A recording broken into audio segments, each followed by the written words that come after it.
제가 오늘 말씀을 가지고 사랑이 제일이라는 제목을 가지고 말씀을 전하겠습니다. 지난주에 제 친구가 서울에서 잠시 내려왔습니다. 여러분 오신 분들은 아시겠지만 뒤에 앉아있는 그 친구가 초등학교 때 친구입니다. 온다 소리도 안 했는데 갑자기 와가지고 저는 일단 충격을 받았고, 두 번째, 또 그 친구에게 늘 제가 복음을 전하고 제가 목사인 걸 알았기 때문에 한 3년 전인가 제가 초등학교 동창회 잘 안 가는데 하도 친구들이 오라 해서 제가 가면 분위기가 이상하지. 왜요? 제가 목사니까 술 마시는 분위기가 그게 집사도 있고 성도도 있단 말이지. 친구들 중에 제가 목사입니다 이러면 아이들이 갑자기 술잔을 다 놔요. 그 옆에 아직도 기억나는 게 그 술 잘 마시는 그 저하고 정말 절친했던 친구 여러 명인데 그 중에 한 명이 그것도 집사인 거 제가 알고 있거든요. 연산동 요 근처에 살고 있는 집사인데, 근데 제가 딱 앉아 있으니까 술을 딱 안 마시는 거예요. 그렇게 해서 옆에 친구들이 당황을 해가지고, 야, 너 술 끓인다. 그 여자입니다. 술 그래 잘 마시는, 이거 안 마시는, 야, 나 원래 안 마셔.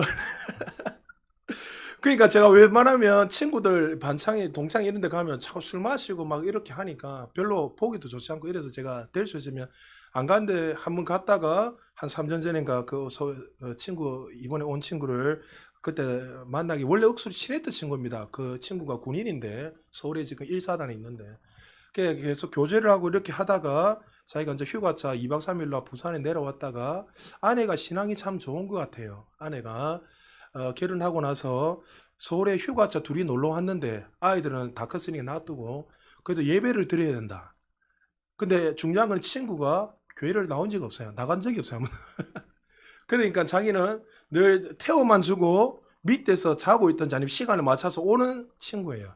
그래서 제가 목사인가 하니까 주소를 알아가지고 제가 보고 가르쳐요. 저는 뭐 다른 사람들 보내주려고 생각했는데 아니야 다를까 앉아있기에 제가 얼마나 당황을 했는지, 제 어릴 때 그 허물과 모든 것을 아는 친구인데, 근데 참 감사한 게 뭐냐면 그때 그렇게 계속 복음을 전하고 아내도 늘 기도하면서 했지만 제가 만날 때마다 문자 보낼 때마다 영비야 꼭 예수 믿어라. 다른 거 없다.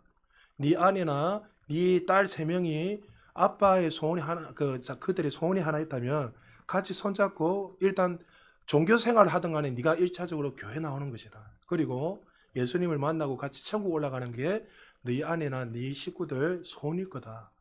야, 죽은 사람 소원도 들어준다는데 산 사람 소원을 그 하나 못 들어준다. 제가 늘 문자 보면 그래 했어요. 근데 친구가 목사니까 같이 앉아있는 그 자체가 기적이에요. 그러니까 아내가 제가 모형식 같이 앉아 이야기하면서 계속 우는 거예요. 왜냐하면 남편이 앉아있는, 절대 안 앉아있거든요. 근데 제가 기도해 줄게 하니까 자기가 벌점이 하면서 눈을 감는 거예요. 그러니까 그거 보고 또 우는 거야, 아내가. 남편이 그런 사람. 그 여러분 제가 뭘 느꼈냐면 복음은요, 전하는 거예요. 우리가 자꾸만 했는데 왜 안 될까? 그 열매 맺게 하시는 분은 하나님이시지. 우리가 이번에도 복음 새생명 전도 잔치하면서 하다 보면 실망도 일어날 수 있어요. 두려움도 있고 다양하게 있어. 그러나 여러분 우리가 계속 뿌렸던 이 씨가 하나님 때가 되면 반드시 거두게 돼 있다는 거죠.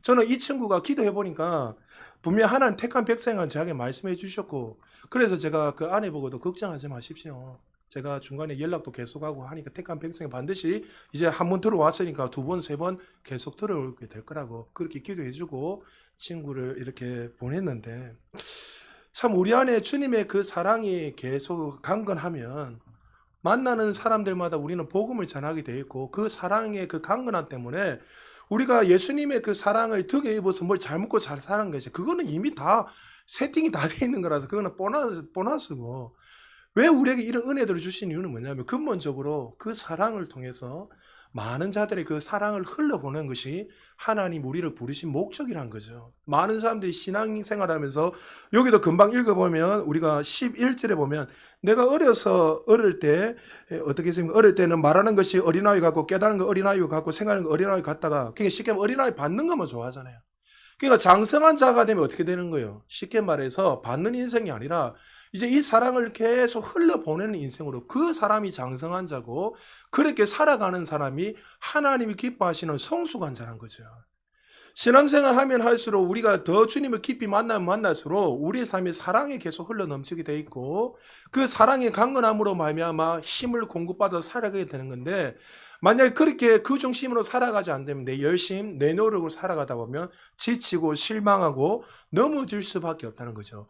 오늘 이 사랑장을 통해서 다시 한번 여러분 하나님의 사랑이 여러분의 강건함으로 말미암아 날마다 전진하시기를 주의 이름으로 축복합니다.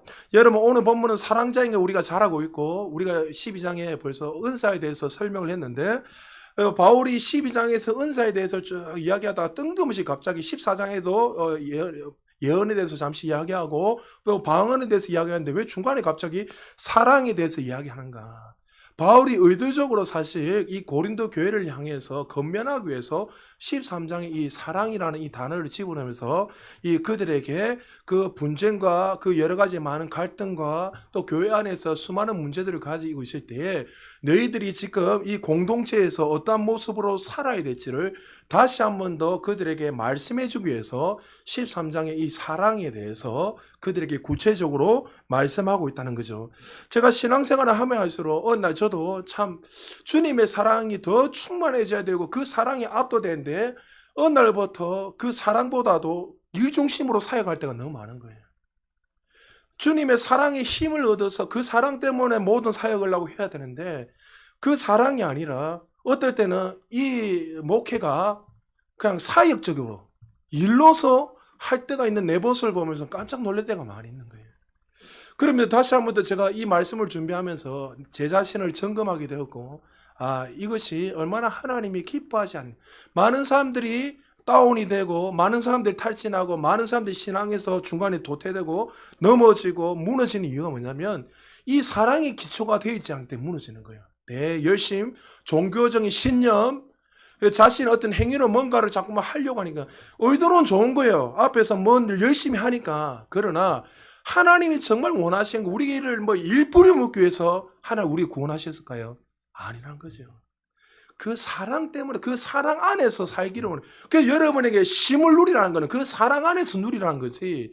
우리를 마치 무거운 짐 다 내게로 내가 쉬게 하리라 했는데 무거운 짐을 하나 더 매게 하기 위해서 더 눌리게 하기 위해서 우리를 부르신 것이 아니란 거죠.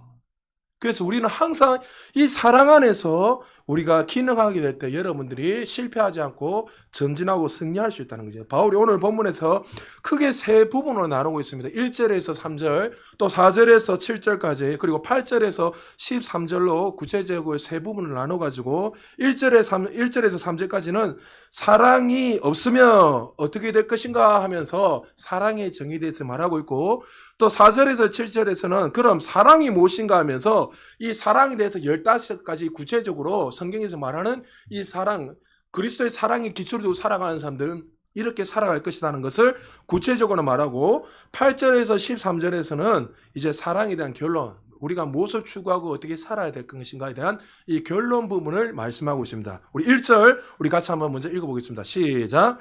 내가 사람의 방언과 천사의 말을 할지라도 사랑이 없으면 소리나는 구리와 울리는 꽹과리가 되고. 자, 바울은 누구보다 고린도 교회를 목회하다가 갔기 때문에 그 교회의 그 상황을 알고 또 많은 사람들을 통해서 그 상황과 그 문제들을 잘 알고 있습니다. 그래서 그것을 수종하고 교정하기 위해서 그가 사랑하는 마음으로 목회자의 심정으로 그들에게 건면하고 있습니다. 그들에게 사람의 방언과 천사의 말을 해도 뭐가 없으면요? 사랑이 없으면 소리가 나는 구리와 울리는 꽹과리와 같다. 바울이 왜 갑자기 이 이야기를 했을까요? 소리 나는 구리와 울리는 꽹과리.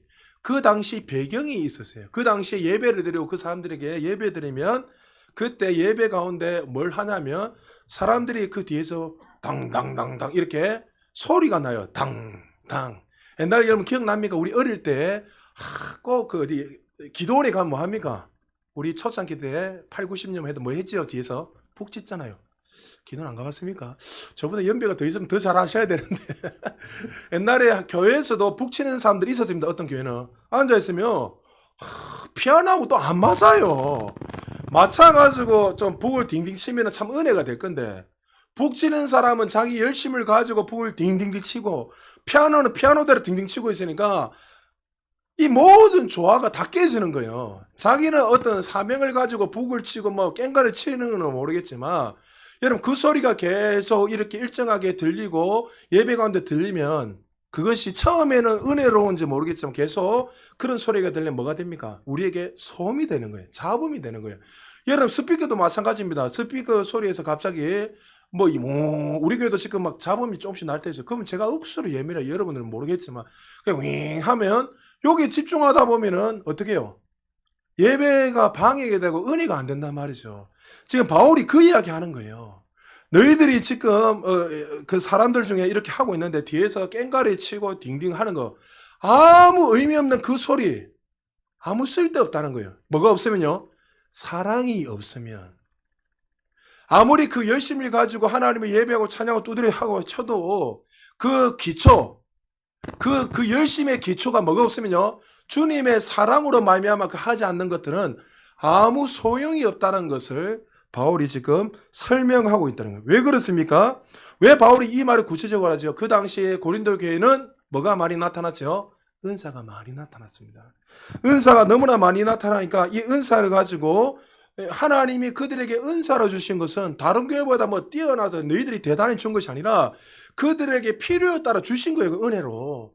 그래서 그 은사를 가지고 그 은사는 뭐죠? 교회의 덕을 세우고 사람들을 영혼들을 한 사람마다 주님의 말씀이 세우기 위해서 그 통로로서 하나님 주신 거지. 그들은 그것을 가지고 어떻게 해요? 자신의 자랑거리로 삼고 계급화 만들고 그걸 가지고 은사를 받은 사람은 신령한 사람이요 받지 못한 사람은 정말 하등한 존재로 정말 영적으로 정말 낮은 차원 있는 사람처럼 계급화를 만들어서 그 안에서 살아가고 있다는 거죠.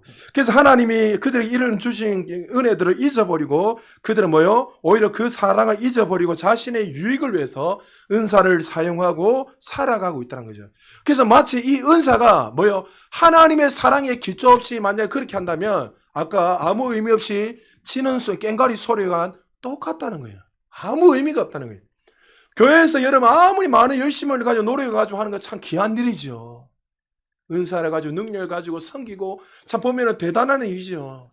근데 그걸 가지고 그 안에서 주님의 사랑에 기초되지 않고 살아가는 것은 손과 같고 장 같고 아무 의미가 없다는 것을 바울이 그것을 통해서 우리에게 말씀하고 있다는 거죠. 2절 우리 계속 읽어보겠습니다. 시작.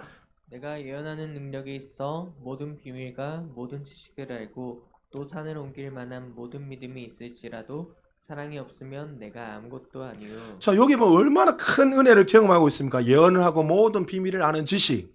그리고 세상이 감당하지 못하는 믿음의 은사가 그들에게 나타났습니다. 여러분 여기에서 그들의 믿음은 어떤 믿음일까요? 초자연적인 믿음도 있지만 은사 중에 그들이 살았던 그 당시의 믿음은 어떤 믿음이었죠? 우리하고 수준이 표현이 좀 그렇지만 그들의 믿음은 예수를 믿으면 순교당하는 시대입니다. 이런 믿음은 어떤 믿음입니까? 히브리서 기자가 세상이 감당치 못하는 자들이라 했습니다. 그러니까 그들의 믿음은 정말 굳건한 믿음, 하나님 말씀이 세우는 굳건한 믿음, 견고한 믿음입니다. 그런데 이런 견고한 믿음, 정말 전진하고 세상을 변화시키는 믿음, 정말 초자연적인 역사가 일어나서 어떤 문제를 해결하고 초자연 역사가 일어나는 그런 믿음을 누린다 할지라도 나타난다 할지라도 뭐가 없으면요? 사랑이 없으면 하나님의 그 사랑의 기초가 되지 않고 만약에 너희들이 섬긴다면 아무 소용이 없다고 말씀하는 거예요. 여러분 여기서 잘 들으십시오. 여러분 극단적으로 가시면 안 됩니다. 은사가 잘못됐다 이렇게 하면 이것 때문에 봐라. 은사 다 필요 없다. 이거 어떤 분들은 극단적으로 이렇게 이야기합니다. 지금 은사가 틀리다 이야기하는 게 아니란 말이에요. 태도 자세를 이야기하는 거예요. 고린도 교회 그 상황을 아시나요? 그들은 어떻게 해요? 이 은사를 가지고 능력을 가지고 하나님 이것을 주신 이거 뭐예요? 하나님 사랑을 나타내고 섬기고 교회를 아름답게 공동체를 세워가라고 머리 대신 예수 그리스도 중심으로 우리가 그 사랑을 나타내는 통로이기 때문에 그것을 통해서 섬기는 자로서 살아라고 은혜를 주셨는데 그들은 어떻게 하고 있다고요?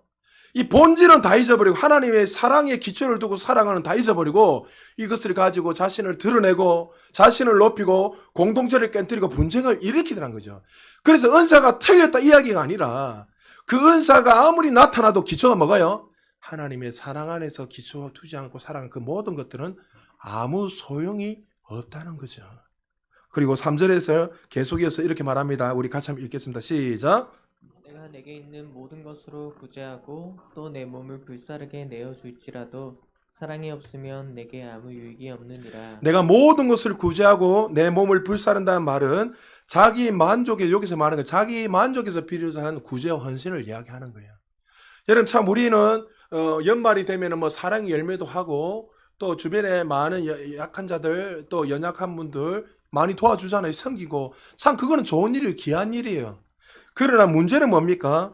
많은 분들이 이런 종교적 열심을 가지고 신앙생활을 하고 구제를 하고 섬깁니다. 참 귀한 일입니다. 그러나 이 신앙이란 것은 자기 열심, 자기 만족, 자기 노력으로 하는 것이 아닙니다.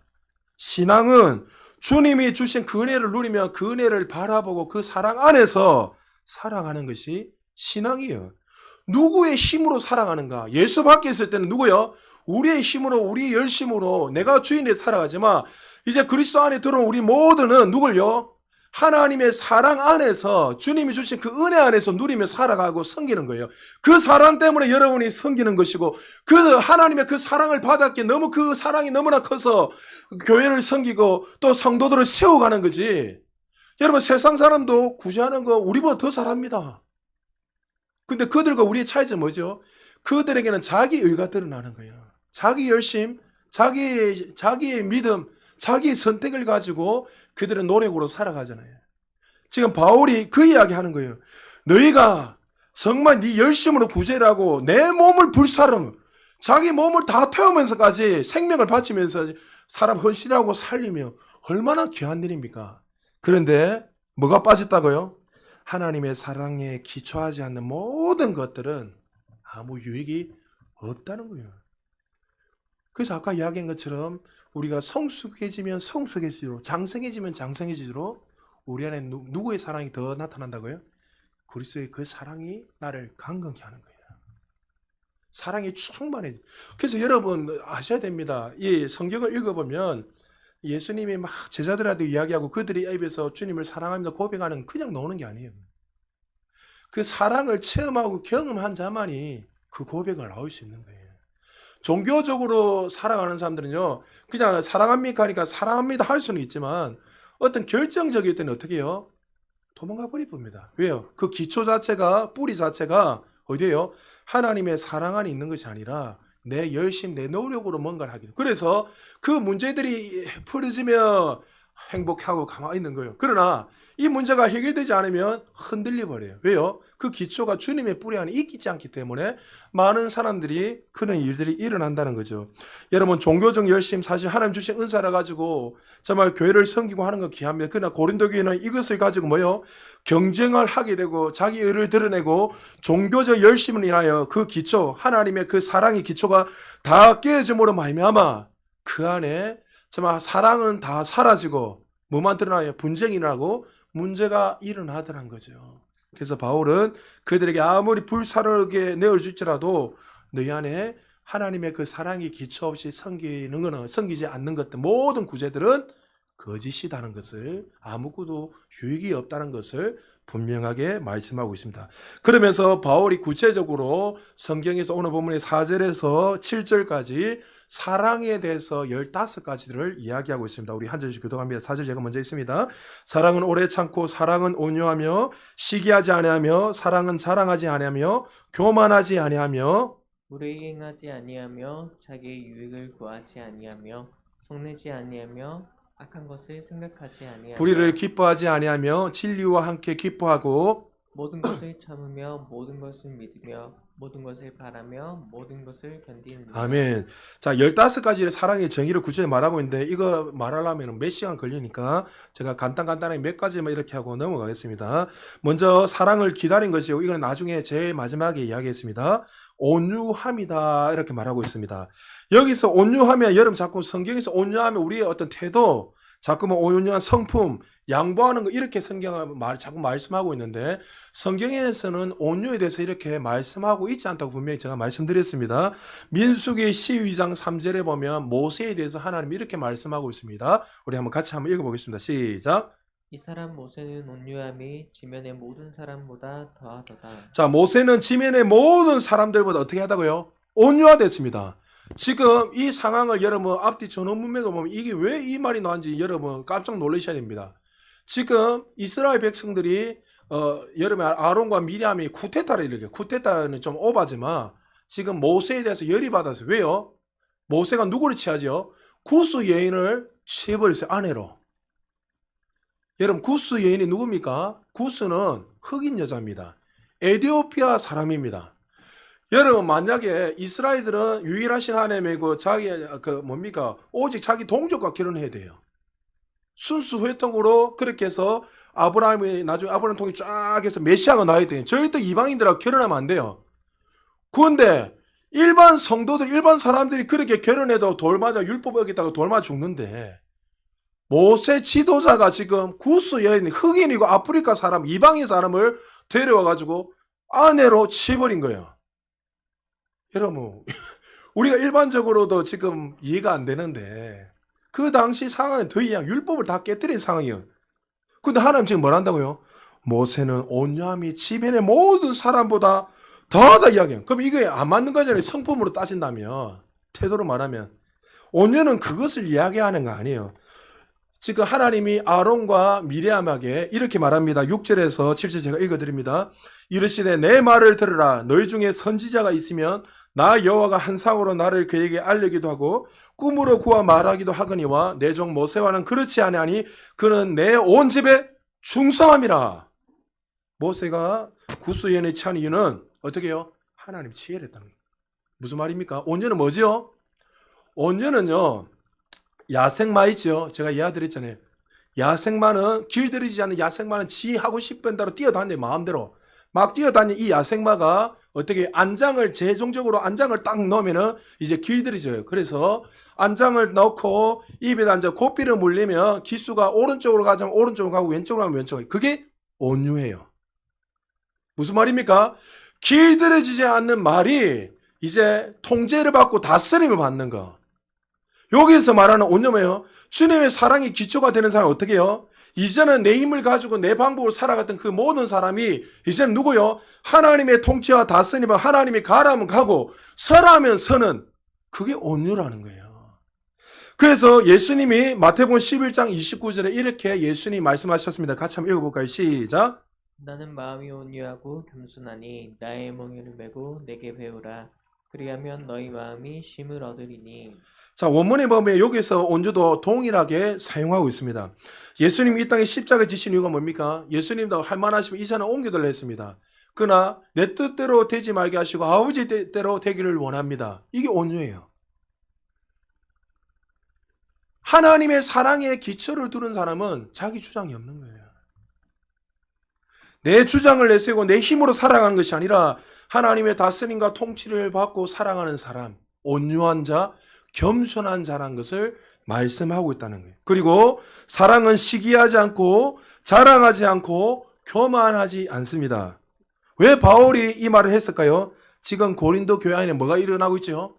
분쟁 가운데 있습니다. 교회 안에 네 개의 당파가 나뉘어져 있고 또 각자 자신의 부은 은사, 하나님 주신 그 은사를 가지고 누가 크냐 높냐 낮냐 그걸 가지고 싸우고 있습니다. 그걸 인하여서 은사를 받은 사람들은 어떻게 해요? 자기를 자랑하기 시작하고 그리고 은사를 받지 못한 사람은 그것이 틀렸다고 시기하고 질투하기 시작합니다. 그 안에 그런 것이 나타나는 거예요.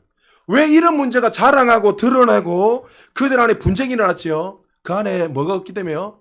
하나님의 그 사랑에 기초를 두지 않고 살아갔기 때문에 그들 안에 시기가 있고 질투가 있고 분쟁이 일어나는 거예요.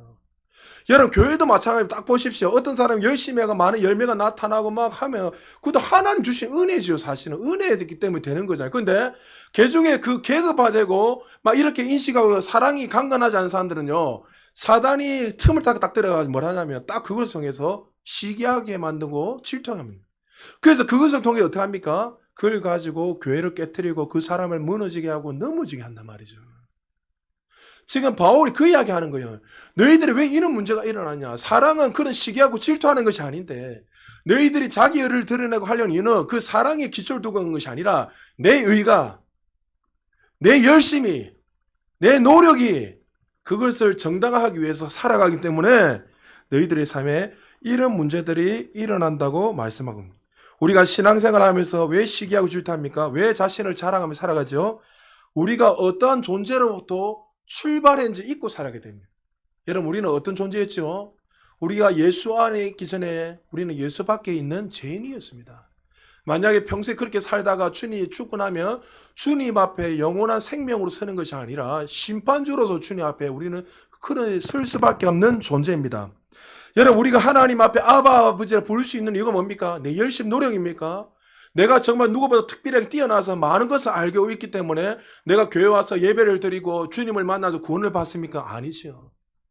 하나님의 사랑 때문에, 그 은혜 때문에 우리가 구원받은 거예요. 할렐루야. 그럼 이 사실을 알게 되면 어떻게 해요? 자랑할 게 있어요, 없어요? 없다는 거예요. 이 사실을 믿게 되면 우리가 시기 줄 밖에 없어요. 왜요? 나의 나 된 것은 바울이 하나님의 은혜를 했잖아요. 그래서 바울이 그 은혜를 경험하고 나오니 뭘 했습니까? 내가 십자가 외에는 결단코 사랑하지 않겠다. 왜요? 그 사랑이 그를 강건케 하고 그 사랑이 그를 변화시키고 그 사랑의 기초로도 그가 사역하게 된 거예요. 이 사실을 깨닫게 되면요, 교회에서 놓고 남음이 없어요. 그 사람이 잘 되면 우리 박수 치주고, 그 사람 좀 부족하면 기다려주고. 왜? 그 사랑이 우리를 강건하기 때문에, 그 사랑이 우리를 새롭게 하고, 그 사랑이 우리를 선한 길로 인도했기 때문에 우리는 그걸 가지고 자랑할 것이 없다는 거예요. 근데 고린도 교회는 왜 이 시기주도 일어나죠? 이 사랑의 기초를 두지 않고 자신의 열심과 자신의 의를 가지고 살아가는, 그게 그들은 어린아이인 거예요. 어린아이. 그러니까 바울이 영적으로 어린아이인 걸 알았기에 고린도 교회를 너무나 사랑했기 때문에 그들에게 구체적으로 하나하나 말씀을 통해서 그들을 알게 하기 위해서 그렇게 설명하고 있다는 거죠. 지금 그들이 시기질투 교만하는 이유가 바로 이 뿌리에서, 이 사랑의 기초의 뿌리를 벗어났기 때문에 자기 의로 열심히 신앙생활을 하고 증명하려고 하기 때문에 교회의 분쟁이 계속 일어나게 됐다는 거죠. 그래서 바울이 성경에서 여러분 성경을 읽어보면 사랑이라는 단어가 한 대여섯 가지 헬라어 원문에 보면 나와 있는데, 근데 일반적으로 우리가 쓰는 헬라어에서 여러분 사랑 이야기하면 특별히 세 가지를 이야기합니다. 필레오는 어떤 사랑이죠? 이웃 간의 사랑, 형제 간의 그 우애를 가진 사랑. 그러니까 예를 들어 권사님하고 저하고 주 안에서 한 형제잖아요. 그러면 그 사랑은 제한적이죠. 권사님 뭐 저를 왜 죽을 수 있겠습니까? 왜 뭐 앞에 있으니까 아멘은 좀 해주면 위로가 될 텐데 거기에 봐요. 근데 죄송하지만 여러분 자녀를 위해서도 못 죽을 죽을 수는 있겠지요. 몰라요. 하여튼 있다. 사실 이 사랑도 조건적인 사랑이란 말이에요. 맞죠? 이게 필레오 사랑이에요. 그리고 여러분이 잘 아는 또 한 가지 사랑이 에로스 사랑. 이거는 여러분 남녀 간의 사랑이죠. 이성적인 사랑, 육체적인 사랑. 이것도 제한적인 사랑이에요. 근데 바울이 오늘 13장을 계속 읽어보면, 고린도전을 계속 읽어보면 어떤 사랑을 말하고 있냐면 아가페 사랑을 이야기하는 거예요. 조건적인 사랑이 아니라 아가페 사랑은 어떻게죠? 하나님이 조건이 없는 절대적인 사랑인 거예요. 그래서 요한일서 4장 9절에 보면 그 10절에 하나님 사랑에 대해서 이렇게 말씀하고 있습니다. 우리 같이 한번 읽어볼까요? 시작.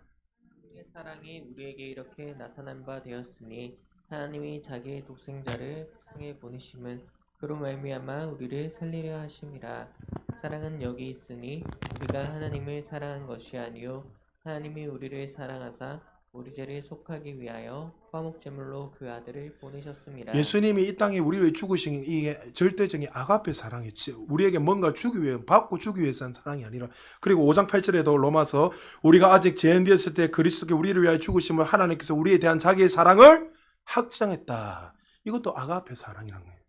조건 없이 절대적인 사랑으로 우리를 사랑하신 하나님의 사랑이 아가페 사랑인데, 근데 바울은 지금 그들에게 이 아가페 사랑을 계속 강조해요. 너희가 거듭날 때 그 사랑이 이미 너에게 부어져 있다.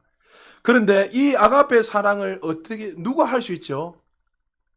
하나님을 만난 사람이에요. 그 사랑을 체험하고 경험하고 거듭난 자만이 이 아가페 사랑으로 출발할 수 있는 거예요. 할렐루야. 그럼 여러분은 거듭났기 때문에 이 사랑이 있어요, 없어요? 있어요. 우리가 그것을 계속 행할 때 더 나타난. 근데 우리 자꾸만 어떻게 주세요, 사랑을, 아가페 사랑을 주세요. 거듭나면 성경에 보면 그 사랑이 부어졌다 되어 있습니다. 여러분은 이미 그 사랑이 있어요. 그러니까 바울이 그 이야기 하는 거예요. 너희는 왜 이 아가페 사랑이 이미 너 안에 있고 또 그 사랑을 체험했는데 이 사랑으로 기능하고 살아가지 않고 왜 눈에 보이는 열심과 눈에 보이는 의를 가지고 너희를 자기하고 드러내기 위해서 그렇게 어린아이 같이 그렇게 살아가고 있느냐. 그 사랑이 아니다는 것을 그들에게 다시 한 번 더 아가페라는 헬라 단어를 계속 사용하면서 반복적으로 사용하면서 그 사랑을 강조하고 있다는 거죠. 여러분 혹시 조덕순 선교사님을 아시는지 모르겠어요. 여러분 기회에 되면 유튜브에 한번 들어가서 한번 들어보십시오. 러시아에서 평생 40년 넘게 선교 사역을 하신 여자 선교사님입니다.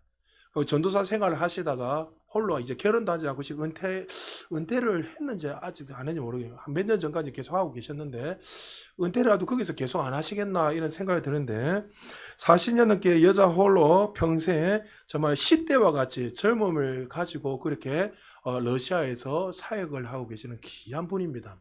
한 번은 사할린에서 사역하시는 선교사님이 이 조덕순 선교사님에게 이런 질문을 했습니다. 선교사님 어떻게 이렇게 여자 홀몸으로 정말 이 외딴 곳에 교회를 6개 이상 세우고 이렇게 혼자 교회가 크진 않지만 그렇게 6교회들을 세우시면서 여자 홀로 몸을 이 외딴 곳에 정말 여러분 사할린하면 정말 시베리아 저리 갈 정도로 김용훈 선교사님 그때 오셨지만 원래 김용훈 선교사님이 카자흐스탄 있기 전에 어디 있지? 우즈벡이죠? 아닌데 우즈벡 맞습니까?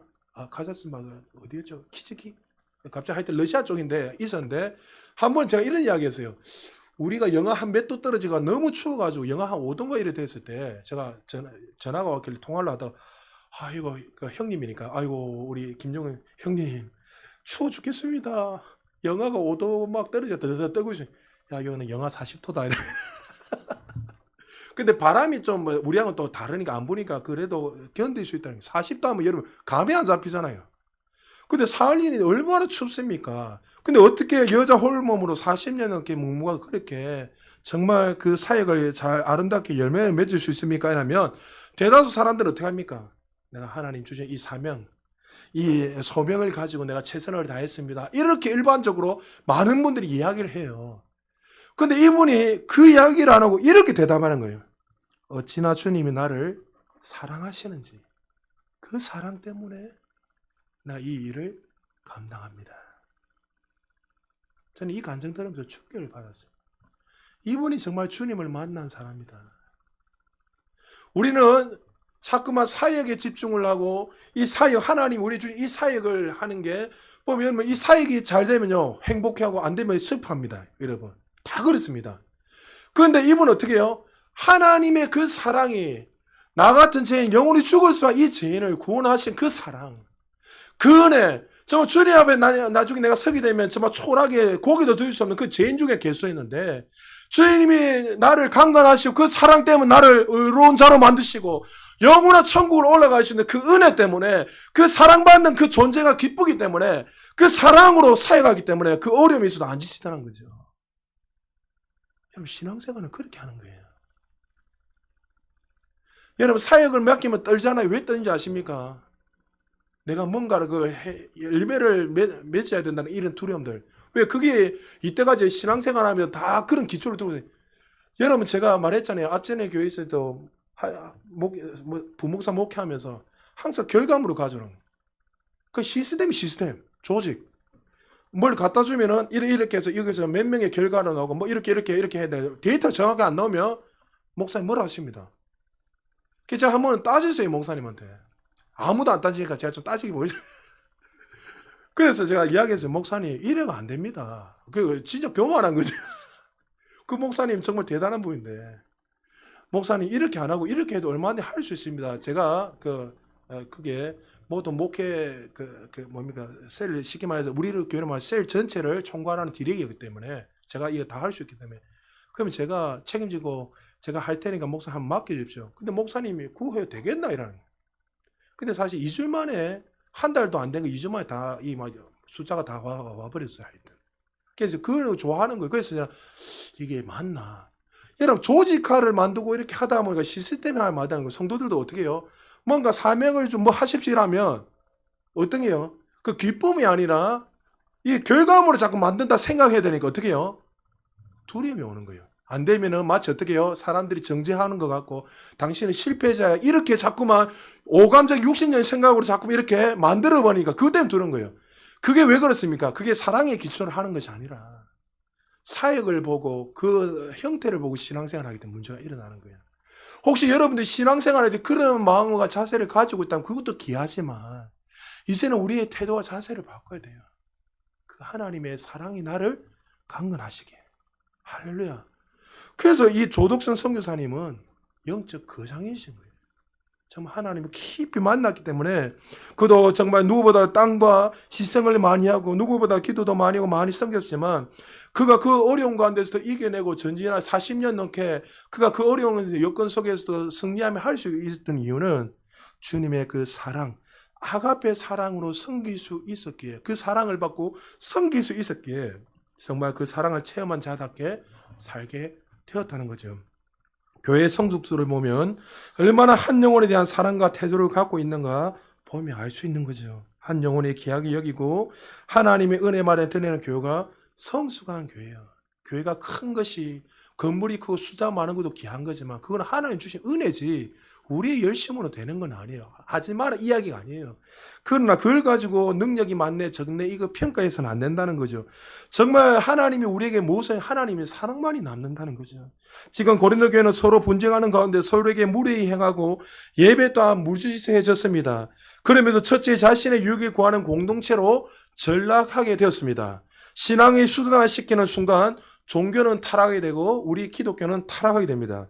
지금 우리가 서 있는 자리에서 어떤 모양으로서 하나님의 나라를 꿈꾸며 참된 공동체의 모습을 회복해야 되는지 우리의 삶을 다시 한번 점검해 봐야 됩니다. 또 성경에서는 사랑은 성내지 아니하고 악한 것을 생각하지 않는다고 했습니다. 가정에서든 일터에 분노를 내고 공동체의 함을 깨는 1등 공신이 바로 성내는 것, 악한 일을 행하는 것이 될 것입니다. 사랑으로 기능하지 않을 때 사단이 제일 쉽게 이런 일들을 통해서 우리에게 틈을 타고 해서 공동체를 깨뜨리고 가정을 깨뜨린 거예요. 우리는 자꾸만 기대하는 거예요. 우리의 남편이 제발 내가 원하는 대로 바뀌고 내가 아내가 제발 내가 원하는 대로 바뀌고 우리 자식이 내가 원하는 대로 바뀌었으면 좋겠다. 자기 의를 자꾸만 주장하는 거예요. 여러분 자기 의를 주장한다고 바뀔 것 같으면 얼마나 좋습니까? 절대 안 바뀝니다. 만약 그것이 맞다면 예수님이 십자가를 죽을 필요가 없어요. 예수님 우리에게 너 그렇게 하면 죽인다? 이렇게 협박을 하셔야죠. 그것으로 변화가 일어나지 않는다는 거예요. 사랑으로 바뀌는 거예요. 여러분의 가정이 정말 공동체가 행복해지려면 어떻게 해요? 성내지 않고 악한 것을 생각하지 않고 주님의 그 기초의 사랑으로 섬기게 된다면 내 섬김을 통해서 아가페의 사랑이 흘러넘쳐서 우리의 가정과 우리의 직장과 주변의 많은 사람들이 하나님의 사랑으로 변화될 것입니다. 여러분 어느 날 아내가 저한테 이런 행동이 싫다고 막 이야기합니다. 내년이면 20년인데 저는 우리 아내 이거 싫어하는지 몰랐습니다.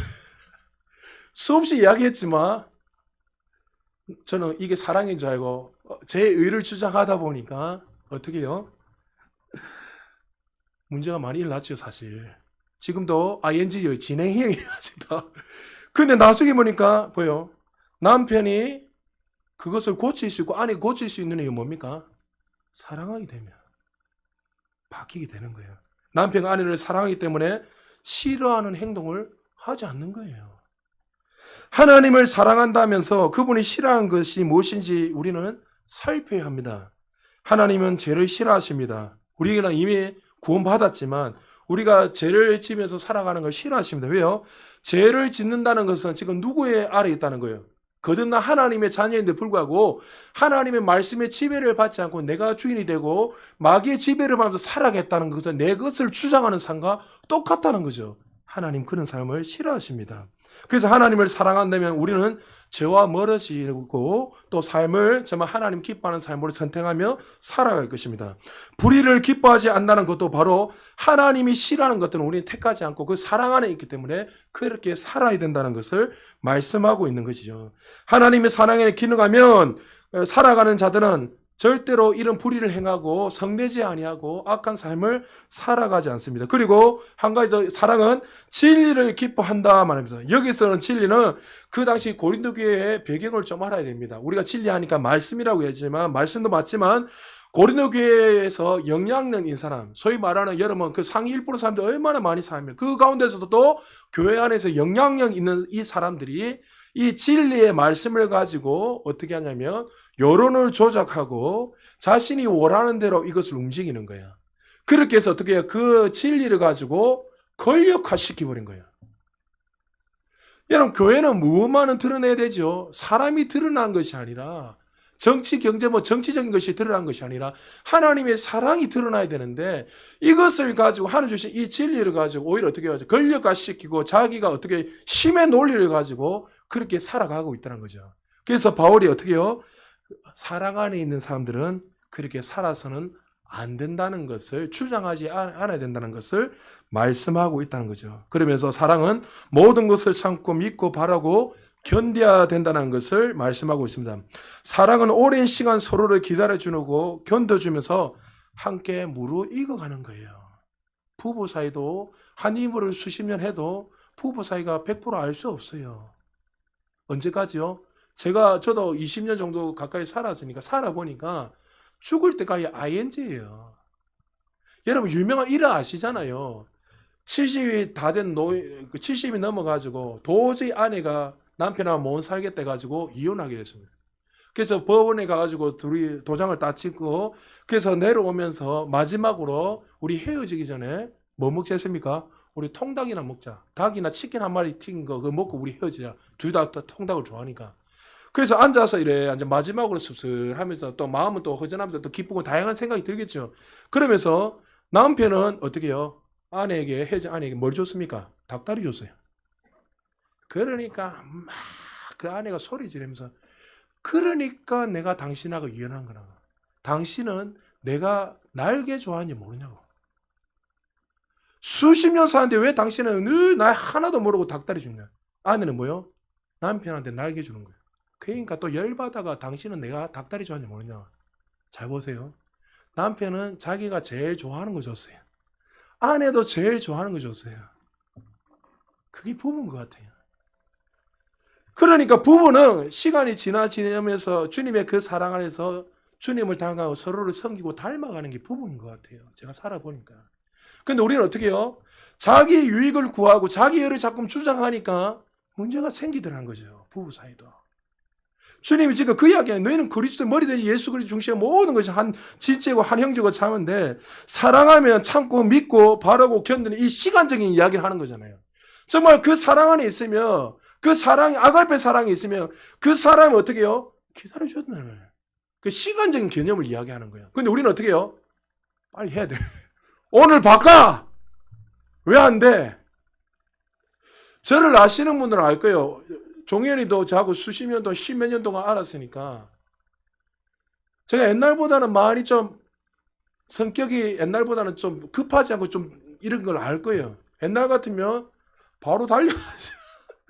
도대체 어떻게, 여러분 상상이 안 가지만 하여튼 그런 사람, 지금도 많이 급하지만 옛날보다 많이 지금 내 나름대로 하고, 시간이 지나면 결론은 사랑하게 되면 그 사람 믿고 기다리는 거더라고요. 지금 바울이 그 이야기 하는 거예요. 사랑의 정의 역시 오래 참는 것에서 시작해서 견디는 것으로 끝이 나는 거예요. 여러분 따라합시다. 사랑은 기다리는 것이다. 할렐루야. 자기를 주장하는 게 아니에요. 기다림은 시간 속에 무르익어가는 덕목입니다. 결국 사랑은 시간 속에서 그 진가를 가릴 수 있습니다. 바울이 13장에서 사랑을 말하기 전 12장에서 왜 뭐라고 말했죠? 31절에 너희는 더욱 큰 은사를 삼아라. 내가 또한 가장 좋은 길을 너희에 보이리라. 더 큰 은사를 삼아는 은사가 아닙니다. 결국에는 사랑으로 공동체를 섬기며 나아갈 것을 다시 한번 그들에게 말하고 있다는 거죠. 하나님의 사랑으로 기능하고 살아가지 않는 모든 것들은 유익이 없고 오히려 시기하고 분쟁하고 자신의 유익만 드러내는 것과 같다는 것을 바울이 다시 한번 더 고린도 교회에게 또 우리에게 말씀하고 있다는 거죠. 그래서 바울은 은사를 이야기하면서 그런 수많은 은사 능력이 나타나도 너희들이 정말 믿음의 견고한 믿음을 세우기 위해서 하늘에 불이 찌르진 그 능력이 나타나도 너희 의를 주장하고 너희를 자랑하면 아무 소용이 없다는 거예요. 그 모든 나타남들이 하나님의 사랑의 기초 안에서 섬기고 덕을 세우고 사람을 세울 때에 그것이 우리를 모습을 통해서 하나님의 그 아가페 사랑이 나타날 것을 말씀하고 있는. 여러분 우리는 바울이 이 이야기를 하면서 무엇을 계속 주장하기를 원하셨을까요? 사실 바울이 무엇을 말하고 싶었을까요? 사랑을 이야기하면서 사실 이 13장의 이 사랑의 제일 중요한 포인트는요. 예수님의 사랑을 이야기하는 거예요. 예수님이 그런 사랑으로 우리에게 오셨다는 것을 이야기하는 거예요. 사실 실제적으로. 너희 사랑해라. 이건 두째 셋째고. 예수님이 하나님을 사랑하고 우리를 사랑하셨기에 오래 참고 온유함으로 살아가셨고 자신의 유익을 자랑하지 않고 교만하지 않고 그분은 얼마든지 왕으로 살 수 있었습니다. 무리하게도 살 수 있는 분입니다. 창조주인데 하나님이신데 그러나 무리한 삶을 살지 않고 자신의 것을 주장하지 않고 자신을 부인하고 도망가는 제자들을 사랑으로서 안아주고 견뎌내시고 끝까지 사랑하셨더라. 끝까지. 베드로가 부인하고 도망갔을 때에 예수님이 베드로에게 찾아가실 이야기입니다. 베드로, 너 나 사랑하니? 그게 나중에 보면요, 제자는 필로 이야기하는 아가페 이야기입니다. 근데 자기는 어떻게 해요? 그 절대적인 사랑이 내가 어디 있습니까? 이렇게.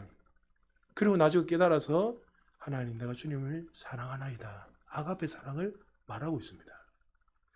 여러분, 예수님이 깊은 사랑을 체험하고 만난 자만이 그 사랑 안에서 기능하며 그 사랑을 나타낼 수 있다는 것을 우리에게 다시 한번 더 13장을 통해서 우리에게 말씀하고 있는 거예요.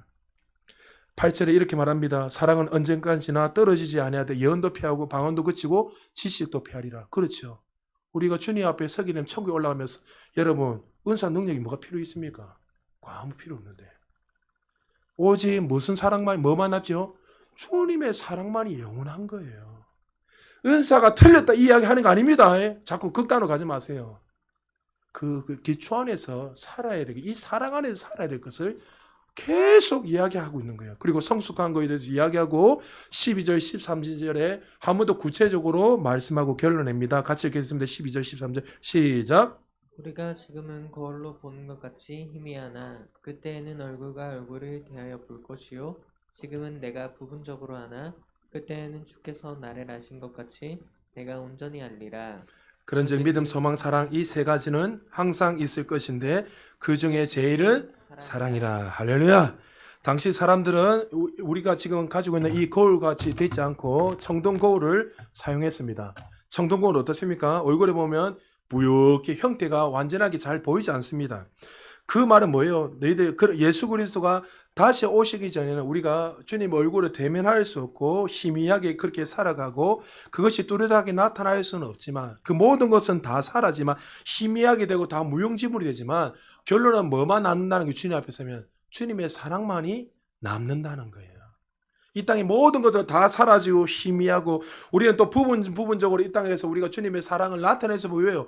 우리 안에 완전한 사랑이 왔지만 우리는 연약한지라 그 완전한 사랑을 온전히 나타내기는 부족한 존재예요. 우리가 볼 때. 우리를 완전하게 만드셨지만 왜 우리도 인간인지라 자꾸 육신의 생각을 살아가기 때문에 끊임없이 그 혼적인 생각과 영적인 생각이 싸우면서 가잖아요. 100% 완전하게 우리는 그렇게 살아가죠. 그러나 주님은 그것을 어떻게 해요? 끊임없이 연습해라는 거예요. 언제까지요? 주님 앞에 설 때까지. 그러면 이 모든 것들은 이제 주님 앞에 서게 되면 완전하게 될 것이 이 완전한 게 뭐만 남다는 거예요?